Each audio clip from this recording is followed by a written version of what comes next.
Okay, so we have one more task to do, and that is to decide whether or not the trip qualifies for mega miles.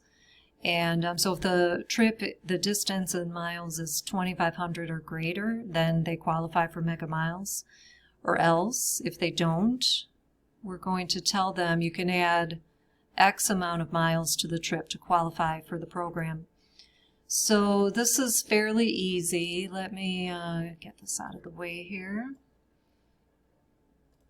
Okay, so I think I'm going to type this by hand just so we can take it slowly and look at what we're doing. So we would say if the distance in miles, which isn't a variable already here in this program, if the distance in miles is greater than or equal to 2,500, and I don't need curly braces, but I'm just going to be meticulous and add them. We had talked about that, and your Zybook talks about it, just always adding them, whether you need it or not. You can avoid, getting into trouble, because sometimes if you need them and you forget them, you can have very strange program behavior. So just always add them as a rule of thumb. So I am going to just paste this output statement here. So if the distance in miles is greater than or equal to 25, this trip qualifies for the program.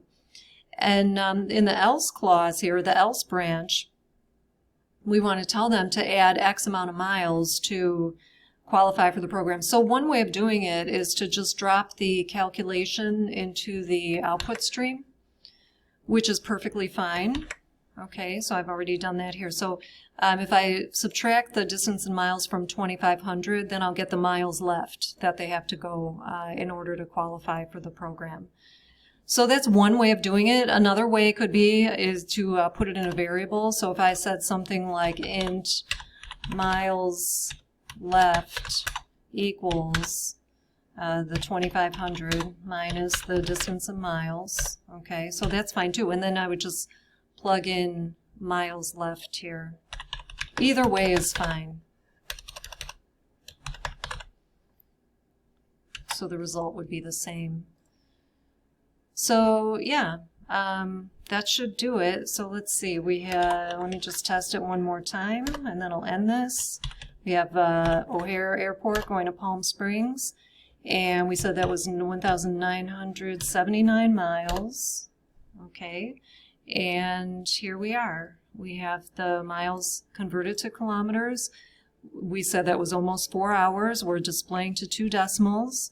And adding 521 miles would qualify us for the Mega Miles program. And then I could add an emoji.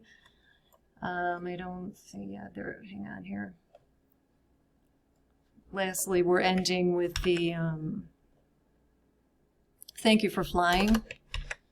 Okay, there's the airplane emoji that I just looked up. That's totally optional. I'm never going to make you do that, something like that for credit. So yeah, there you have it.